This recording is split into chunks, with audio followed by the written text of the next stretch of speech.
నాకు గడ్డం గీసుకోవడం బద్ధకం అండి. కరోనాలో అవసరం లేకపోయింది. ఆ తర్వాత అవసరం పడలేదు. కానీ బాగుంది సార్, అమితాబ్ బచ్చన్ గారి లాగా. సో అది ఒక రీసెంట్గా ఒక మూవీలో ఆయన ఇదే గెటప్లో ఉంటారు.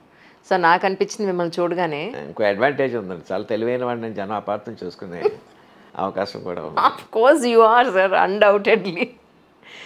సార్ నాకు మొట్టమొదటిసారిగా రాజ్యసభలో మీరు ఇచ్చిన స్పీచ్, మీరు రాజ్యసభలో అడుగు పెట్టిన తర్వాత ఎప్పుడైనా అనుకున్నారా అసలు రాజ్యసభకి నేను వెడతాను, ఇలా ఒక స్పీచ్ ఇస్తాను అని ఎప్పుడైనా అనుకున్నారా sir? What was your inner feeling actually? Never too much overwhelm. ఇది నాలాగా ఎలా దొరికింది, దీనికి ఎలా న్యాయం చేయాలి, 2 questions. ఫస్ట్ టైం మీరు రాజ్యసభలో ఎంటర్ అయ్యేటప్పుడు what was your inner feeling sir actually? నా రాజ్యసభ మీరు పార్లమెంట్ భవనం చూసారో లేదో, సార్ గొప్ప గొప్ప నాయకుల స్టాచ్యూస్ ఉంటాయండి దాని నిండాను. 10 feet హై ఆ సైజులో ఉంటాయి అన్నమాట అండి. ఒక్కొక్కరిని చూస్తూ ఉంటే ఇలాంటి మహానుభావులందరూ దేశానికి త్యాగాలు చేసి ఈ తీసుకొచ్చేదే స్వతంత్రం, ఎంత గొప్ప మనుషులు.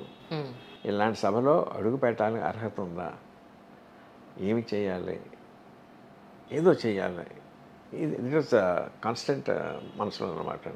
మొట్టమొదటిసారిగా మీరు ఎన్టీ రామారావు గారిని ప్రత్యక్షంగా ఎప్పుడు కలిశారు అంటే ఎప్పుడు చెప్తారు సార్? బొబ్బిలి సింహం సినిమాలో ఆయన అవార్డ్స్ ఇచ్చారు స్టేజ్ మీద. That's only time ever met him. అంత ముందు ఆ తర్వాత ఎప్పుడు కలవలేదని వాళ్ళు. ఆయన గురించి మీరు తెలుసుకున్న సందర్భం కానీ లేదా ఆయన సినిమాలు చూసి కానీ మీరు ఇన్స్పైర్ అయిన పాయింట్ అంటే ఏం చెప్తారు సార్? అంటే సినిమా రచయితగా చిన్నప్పుడు సినిమాలు ప్రతి వాళ్ళలాగే ఆయన సినిమాల టైం మాను, సినిమాలోకి వచ్చిన తర్వాత ఆయన తాలూకు ఏం చెప్తామంటే వ్యాహృతి, రకరకాల పాత్ర పోషించడమే కాకుండా ఆయనే సొంతంగా రాసి ఆయనే డైరెక్ట్ చేసి ఆయనే ప్రొడ్యూస్ చేసినటువంటి ఎప్పుడు కూడా ఇస్ బిగ్ అడ్మిరేషన్ నేను చూస్తూ ఉంటే. His discipline, all of the aspects are inspiring. ఆయన ఎర్లీ మార్నింగ్ లేచేవాళ్ళ 3వ ప్రాంతంలో. మీ స్కెడ్యూల్ ఎలా ఉంటుంది సార్? అరౌండ్ 4కి లెగుస్తానండి ఇప్పటికీ. ఓకే, 4 o'clockకి లేచి స్కెడ్యూల్ అంటే యోగా చేస్తారా మీరు? మీ ఫిట్నెస్కి కారణం ఏమిటి? లేచి ఏం చేయాలని ఆలోచిస్తూ ఉంటాను. ఊరుకోండి సార్, అడగా చెప్పకూడదు అనుకుంటున్నట్టున్నారు మీరు, అందుకే ఇలా మాట్లాడుతున్నారు సరదాగా. అంటే నిజం చెప్పంటారా అబద్ధం చెప్పంటారా మహారాజాలకు ఉన్న పరిస్థితి. నిజం చెప్పండి సార్. నిజం అంటే ఇదే, అబద్ధం చెప్పంటే చాలా చెప్తాను నేను. అప్పుడు లేచి ఏం చేయాలని ఆలోచిస్తారా? అయితే పొద్దున్నే 4 గంటలు లెగుస్తానండి. కరెక్ట్గా 4:01 అయ్యేసరికల్లా బాత్రూంలోకి వెళ్తా, 4:05 బయటకు వస్తా, అక్కడి నుంచి 4:15 వరకు యోగా చేస్తా, అక్కడి నుంచి 4:20 వరకు బాగుంది ఇది. సరిపోయింది. జేడి చక్రవర్తి గారు చెప్పినట్టు చెప్పారు మీరు, ఆయన ఇలాగే చేశారు. ఎన్ని అబద్ధాలు అంతేనా? But I get up by 4 o'clock. So what you do for your health and fitness sir? అదే వాకింగ్ చేస్తాను 1 గంట సేపు అంటే, just loll around. What about food sir? Are you vegetarian or non vegetarian? By birth I'm non vegetarian. ఒక 6-7 సంవత్సరాలు మానేశానండి. No vegetarian. మార్పు ఎందుకు అని అంటే? ఎందుకో తప్పు అనిపించిందండి నాన్ వెజిటేరియన్ తింటాం. నేను 2018లో మిమ్మల్ని ఫస్ట్ టైం కలిసినప్పుడు అంత పెద్ద అంబేద్కర్ ఫోటో అయితే లేదు అక్కడ. ఇప్పుడు అంత పెద్ద ఫోటో పెట్టడానికి కారణం ఏమిటి అసలు అంటే? ఆయన అంటే ఇష్టం నాకండి. ఎందుకు ఇష్టం తెలియదు, ఇష్టం. ఆ తర్వాత తెలిసింది ఇట్ డెజర్వ్స్ ఇట్ అని చెప్పని. నేను చిన్నప్పటి నుంచి చూసింది ఏంటంటే, అంబేద్కర్ గారి ఒక విగ్రహం ఇలా చూపుడు వేలు చూపిస్తూ ఉన్న విగ్రహం ఒక పర్టికులర్ ఏరియాకే పరిమితమై ఉంది. అలాంటి ఒక వ్యక్తి ఫోటోని మీరు హాల్లో అంత పెద్ద ఫోటో ఎందుకు పెట్టారా అనేది ఇట్ డెజర్వ్స్ ఇట్ అండి. 2012లో history channel plus CNN channel ఇద్దరు కలిసి they conducted a survey, who is the greatest person post independence. స్వతంత్రం తర్వాత భారతదేశంలో అతి గొప్ప వ్యక్తి ఎవరు? 20 లక్షల మంది పార్టిసిపేట్ చేశారండి. అంబేద్కర్ గారు ఫస్ట్ వచ్చారు, అబ్దుల్ కలాం గారు సెకండ్ వచ్చారు. Okay okay. కానీ మీరు ఆయన గురించి రీసెర్చ్ చేసినప్పుడు మీకేమనిపించింది సార్? రీసెర్చ్ చేసిన ఫోటో పెట్టలేదండి. ఆయన అంటే నాకు ఇష్టం, ఎందుకు ఇష్టం నాకు తెలియదు. ఆ తర్వాత రీసెర్చ్ చేసిన తర్వాత అన్ని రకాలుగా ఆయన అర్హుడైన సంగతి నాకు అర్థమైందండి. రీసెర్చ్ చేసి పెట్టలేక నేను ఇష్టం అంతే నాకు ఆయన, ఎందుకు ఇష్టం తెలియదు. ఎన్టీ రామారావు గారు ముందుగా సినిమాల నుంచి ఆ తర్వాత రాజకీయంగా ఎదిగిన వ్యక్తి. మీరు స్టార్టింగ్ నుంచి కూడా సినిమాల్లో ఉంటూ ఇప్పుడు మీరు కూడా రాజ్యసభకి వెళ్ళినారు. రాజకీయం కాదండి, I'm president nominee. I don't belong to any party. Yes sir.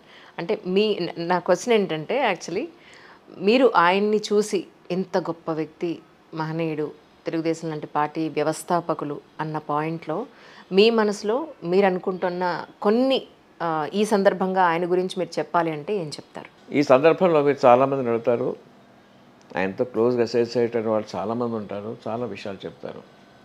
కానీ దూరం నుంచి చూసే నాలాంటి వాళ్ళకి ఒకటి ప్రస్ఫుటంగా కనిపిస్తూ ఉంటుందండి. మన సామెత ఉంది, ఇల్లు చూడు చూస్తే ఇళ్ళను చూడక్కర్లేదు అని చెప్పారు. Exactly, understand. అట్లాగే వారి తాలూకు పిల్లల తాలూకు ప్రవర్తన చూస్తే తండ్రి తాలూకు గొప్పతనం తెలుస్తుందండి. ఈ రోజుల్లో కేవలం తప్పులు చేయడం కోసమే, అధికార దుర్వినియోగం చేయడం కోసమే అధికారం కావాలనుకున్నటువంటి ఈ రోజుల్లో ఆయన తాలూకు పిల్లల్లో హరికృష్ణ గారు కొన్నాళ్ళు గవర్నమెంట్లో ఉన్నారు, బాలకృష్ణ గారు 2 సార్లు ఎమ్మెల్యే అయిన, తండ్రి సీఎం గారు, బావగారు సీఎం గారు, అల్లుడు ఎమ్మెల్యే, అట్లాగే చంద్రబాబు గారు సతీమణి, అలాగే వాళ్ళ అబ్బాయిలు రామకృష్ణ గారు. ఎవరిలో కూడా ఇంత మచ్చలేదండి, అధికార దుర్వినియోగం కనిపించదు మీరు వెతికినా సరే. On the other hand they are very very perfect అండి ఇన్ దేర్ బిహేవియర్. ఇదంతా ఎవరి వల్ల వచ్చింది? ఏ ఒక్కరి వల్ల అలా ఉన్నారనుకోండి, ఇండివిజువల్ అనుకోవచ్చు, మొత్తం పిల్లలందరిలో అదే కనిపిస్తే తల్లిదండ్రుల పెంపకం ఉంటుంది, ఎస్పెషలీ రామారావు గారి పెంపకం. ఆయన తాలూకు గ్రేట్నెస్ ఆ పిల్లల్లో కూడా దిగిందండి. అది ఇంతవరకు కూడా అలాంటి ఇంకెక్కడ ఇంకో ఫ్యామిలీ కనిపించలేదండి. ఉన్నారేమో తెలియదు. ఫర్ ఎగ్జాంపుల్ పురంధేశ్వరి గారు సెంట్రల్ మినిస్టర్ చేశారు, ఎంపీ చేశారు, ఇంత ఎక్కడ కనిపించగా మనం వెతుకుదామన్నా కూడా all the greatness attributed to Ramarao garu. మీ వరకు వస్తే రాజ్యసభ మెంబర్గా what you want to do exactly, మీ మనసులో ఉన్నది ఏంటి, ఏం చేయాలనుకుంటున్నారు? ఏదో చేయాలని ఉందండి, మనసు కొన్ని ఆలోచనలు ఉన్నాయి. సమయం వచ్చినప్పుడు అవి ట్రై టు దాన్ని ఇంప్లిమెంట్ చేయడం కోసం నా శాయశక్తిలో ప్రయత్నం చేస్తానండి. ఇప్పుడు సీక్రెట్ అనమాట, రివీల్ చేయకూడదు. కానీ సార్, బజరంగి భాయిజాన్ సినిమా చూసినప్పుడు ఎంత సెంటిమెంట్, నిజంగా మీ జీవితంలో మీరు నిజంగా మీకు అన్ని సెంటిమెంట్స్ ఉన్నాయా sir? I don't think so. Really? Sentiment లేని రైటరు సూపర్, అసలు ప్రేక్షకులందరినీ ఏడిపించేసేంత సెంటిమెంట్ రాస్తారు. Sentiment and how you define sentiment? For example అందులో ఒక వ్యక్తి ఒక అనాథ, ఒక మాటలు లేని పిల్లని చూసి ఆ పిల్ల పాకిస్తాన్ పిల్లని తెలుసుకుని he doesn't like Pakistan, he doesn't like Islam, ఆ పిల్ల కోసం అంత దూరం ప్రయాణం చేసి వీసా లేకుండా పాస్పోర్ట్ లేకుండా అక్కడికి వెళ్ళి చేసాడంటే అది సెంటిమెంట్ అండి. అది నాకుందంటే లేదండి. ఓకే, అలా ఉండాలి, కోరుకోవటం వేరండి, చేస్తామంటే చేయలేమండి. అవును. ఇప్పుడు మీ నెక్స్ట్ వచ్చే మూవీ ఏ జోనర్లో ఉండే అవకాశం ఉంది సార్? అంటే రాజమౌళి చేసేదాన్ని. మీరు నెక్స్ట్ ఏది రాస్తున్నారో? ఇప్పుడు రాజమౌళిలో సెట్కి వెళ్ళబోతోంది, ఫారెస్ట్ అడ్వెంచర్ అండి. అంటే riders of the last arc cinema చూసారా, అట్లాంటి జానర్ కథ, అది కాదు. అదేనండి జానర్ అది. Okay okay. మీరు చాలా ఫిక్స్ అయిపోయారే, సింగిల్ లైన్లోనే చెప్పాలి ఈరోజు, నేను ఎట్టి పరిస్థితుల్లోనూ ఈ లైన్ దాటకూడదు. మొన్న రాఘవేంద్రరావు గారు కూడా అంతే సార్, అంజలి నేను మాట్లాడలేను, అంజలి నువ్వు మాట్లాడమంటున్నా, అలాగే మీరు రాస్తారు కానీ మాట్లాడలేరు, సో రాసేవాళ్ళు మాట్లాడలేరు అని అనుకోవాలి ఇప్పుడు నేను, అంతేనంటారా? రాజమౌళి గారు అది కాకుండా నెక్స్ట్ పైప్ లైన్లో ఉన్నదంటే ఏం చెప్తారు సార్? సీతమ్మ మీద కథ రాశానండి, సీతాయనం అని చెప్పని, Ramayanam from the point of Sita. 3 part movie అండి. ఓకే, చాలా పెద్ద స్కేల్లో హాలీవుడ్ కొలాబరేషన్తో తెరకెక్కబోతా ఉంది. అంటే అది మూవీయేనా అండి, లేకపోతే? Absolutely movie.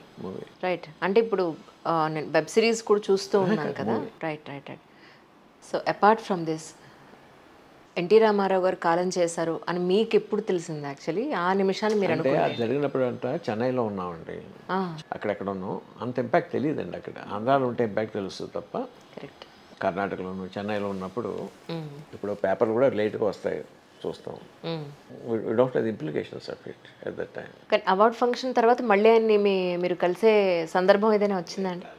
లేదు, అన్ఫార్చునేట్ అలా. ఆయన సినిమాలు చూసారా సార్ మీరు ఎప్పుడన్నా? ఎంత చూడమండి, ఆయన సినిమాలు కూడా ఎలా పెరుగుతాం. అంటే అప్పట్లో చెప్పేది ఏంటంటే, ఆయన్ని రాముడి అవతారంలో చూసి, కృష్ణ అవతారంలో చూసి నిజంగా హారతులు ఇచ్చేసేవాళ్ళు, అంత నిజంగా దేవుడే వచ్చి నుంచున్నాడు అని అంత ఫీల్ అయ్యేవాళ్ళు అని అంటూ ఉంటారు. ఆ మాట సత్యమేనండి, ఇట్స్ అ ఫ్యాక్ట్. ఇప్పటికీ అప్పుడు పల్లెటూళ్ళు ఎక్కడికి వెళ్ళినా సరే ఆయన తాలూ క్యాండల్ పూజ గదిలో ఉండేవాడు, అంటే రాముడు కృష్ణుడు వేషం ఉంది. ఓకే. అంత. మీ ఫేవరెట్ హీరో ఎవరు ప్రస్తుతానికి? నాకెవరు లేరండి, కొన్ని సినిమాలు బాగుంటాయి అంతే. పోనీ రీసెంట్గా మీకు నచ్చిన సినిమా అంటే ఏం చెప్తారు? చెప్పలేకపోతున్నాను. మా సినిమాల్లో బాగున్నాయి నాకు. అవును. అని క్లియర్గా చెప్పింది ఏంటంటే ఈ ఎపిసోడ్ ఓన్లీ రామారావు గారి మీదే అంజలి అని చెప్పడం వల్ల నేను చాలా రిస్ట్రిక్టెడ్గా ఉండాల్సి వస్తుంది. ఏంటి సార్, అంతేనా? ఎక్కడ లేరే. లేదా అయితే లేరు. So I can ask the question. లేదు, అడగకూడదని రూలు, కానీ లేరు ఎక్కడ. Sir thank you so much for your time. నిజంగాను ఇబ్బంది పెడితే ఏమనుకోవద్దు. ఏం లేదన్నా, it's pleasure. Thank you sir. Thank you.